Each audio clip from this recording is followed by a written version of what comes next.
Ну а на родине тех, кто сегодня в финале, работают мои коллеги Денис Давыдов и Ася Емельянова. Сначала узнаем настроение номинальных хозяев матча. Денис, судя по тому, что сейчас публикуют французские болельщики, все вокруг трехцветное, от причесок и маникюра до яхт и автомобилей.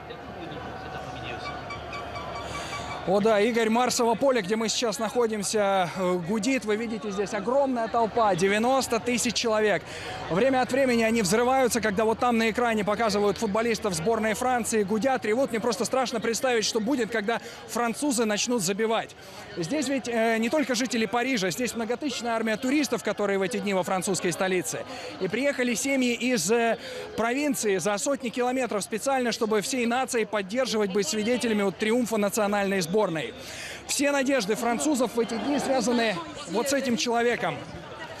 С Дидье Дешамом. Первая полоса газет, два слова. Франция, Дешам. На него здесь буквально молятся. Он для Франции сейчас все значит. Он подвел команду в таких кондициях к финалу. Достаточно сказать, что 10 матчей подряд Франция не знает поражений. Да, были 2 ничьи, но остальные результаты – это только победа.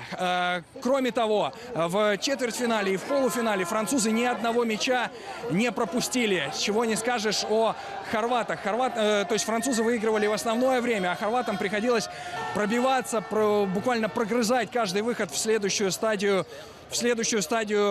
турнира. То есть французы сегодня объективно свежее, чем хорваты. У них не было ни дополнительного времени, ни серии пенальти. Это, возможно, им сыграет на руку. Ну и, конечно, вот этот 12-й игрок.